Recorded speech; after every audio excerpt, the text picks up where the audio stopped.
In this video, we're going to be painting and weathering buildings, terrain, and objective markers in our grim, dark style.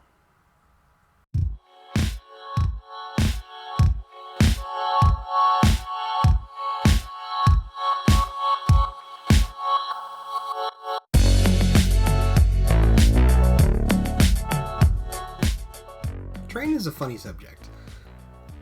Oftentimes, there's that old engineer's triangle. You can either get it fast, you can get it cheap, or you can get it really high quality, and you can only ever pick two. You may or may not have noticed, but I am very much on the quality end of the spectrum. I'm even willing to sacrifice cheap and fast. I like to avoid paying for things when I can, but, you know, I want things to look as good as they can, so I don't cut corners. You might have noticed. In the hobby world, though, terrain is very much seen as an addition to the hobby, which is funny because the whole point of playing Warhammer and Warhammer 40k is that you play it on a tabletop. And they say that you can play it just on a regular tabletop with like pop cans and books as terrain and all that, but I don't know anyone who likes it that way. It's just funny to me because the terrain, the 40k terrain, is just as expensive and it's just as detailed, but people treat it like a footnote. So what we're going to do in this video is we're going to try and do terrain, buildings, and some objective markers that are a cut above what you would normally see people do. I also want to note that in this video, I'm not showing you the process of painting every single piece. This video would be well over an hour. And frankly, that's too long for a video like this. So I'm just showing you a cross section. We're going to work on some terrain pieces, we're going to work on some objective markers, and we're going to work on a building. We're going to start off with the Imperial Bastion and kind of use that as the backbone because it has traits that every other model has in there as well.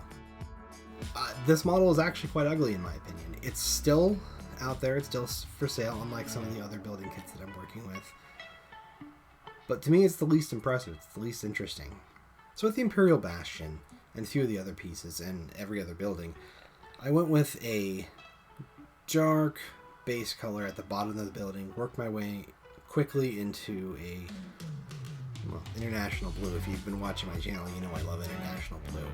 And then at the top, a cement gray color.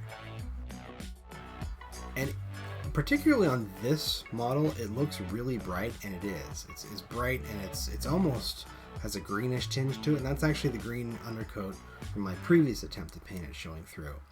It'll darken down quite a bit, and everything's going to blend together and look really good by the time this video is done, because I have finished it, and I'm looking at it now.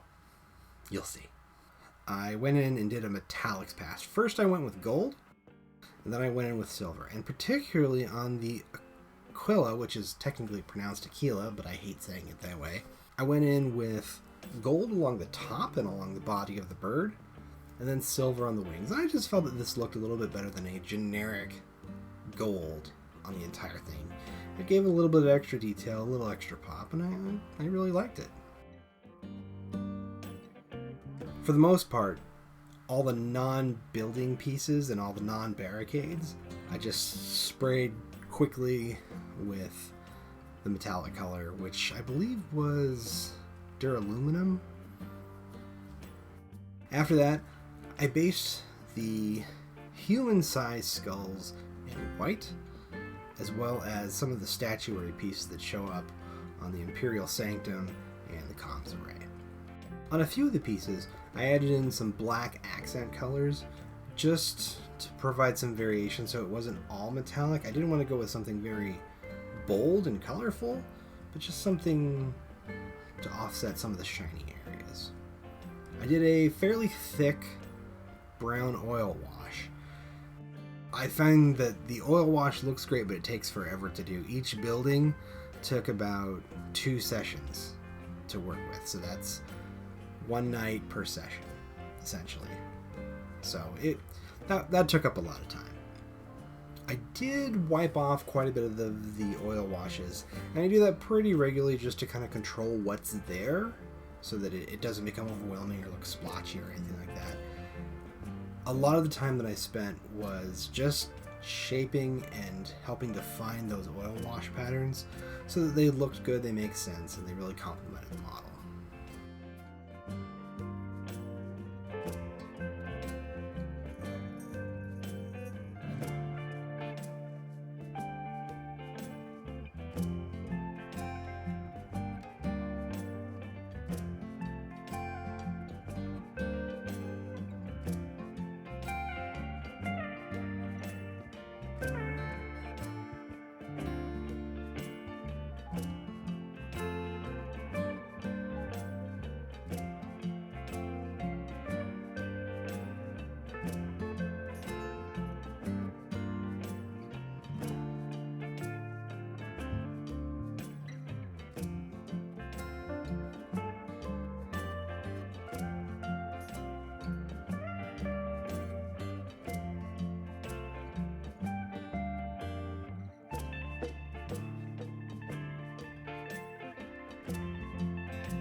All of the parts that I wanted to be glowing, which were certain parts of the panels, lenses, the scope eyes on the skulls, I rebased those in a very thin white color, went over it a few times just to make sure, and then I added fluorescent colors. Now, I did some orange red, I did some yellow, I did some green, I did a few blues. And fluorescent paint looks really good, but you have to do it on a white background for it to really look effective. And even then it takes several coats. Once those are dry, one of the things that you'll notice is that the color is kind of wrong. It's very bright and very neon, and that's not quite what I was going for. So for all the red lenses, I added 2 coats of Caribou Crimson.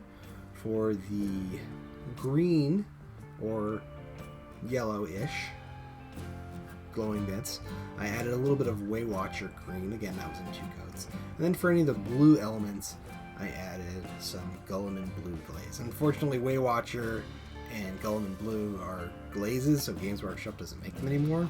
I guard those jealously. Once that was squared away and dry, I just added a little bit of gloss varnish on top of all the lens pieces, all the glowy bits, just to give them a little bit more intensity, a little bit more richness, hopefully not overwhelming it too much. And with that, these models were done. As I look at them now, this is so exciting. I finished my board, I finished a lot of terrain. I still have a few more scatter terrain pieces to do. I'm not sure if I'm going to do a video on those or not, but this turned out great. So yeah, that's what I consider battle-ready 40k terrain. You'll notice that these are all old kits. I've had most of these kits for several years, previous to the Sector Mechanicus style, Sector Imperial, I forget what they're called, but the octagonal pillar ones. I've had these forever, finally got them all painted, feels great. I have several more industrial style terrain pieces that still need to be painted, but I'm going to save those until I am further along in the process with building out the boards. So I've got an urban terrain area, I'm going to be building an industrial area, and then I think a friend of mine, we talked about a jungle one and then a Space Hulk style board would be kind of cool. We are getting closer and closer to the point that I could probably start recording a few battle reports. I'm gonna put out a proof of concept one probably first, and then we'll go into production from there. I think I can manage something that looks like a battle even on this small board, but we'll see. Thank you so much for watching the videos. I appreciate all of you, and we have almost doubled our subscriber count since the last video, which is crazy. We just celebrated 100 subscribers and now we're at 160 or something like that, and it's remarkable. We grew in about 6 weeks faster than we did in 6 months, so That's a fun amount of acceleration. I've got my Instagram link below. If you like the video, leave a like. If you want to see more videos like this, hit the subscribe button. And if you want to make that meaningful, also hit that bell button and all notifications. Otherwise, YouTube will never tell you anything. So, yeah, I think that's everything. This has been an intense amount of work. My brain is fried. And immediately after this, I have to go in and edit. So I'll get this video out as fast as I can, which, if you are watching this, I have done already. So, we'll see. Thank you so much for watching. This has been Synthetic Black. We'll catch you next time.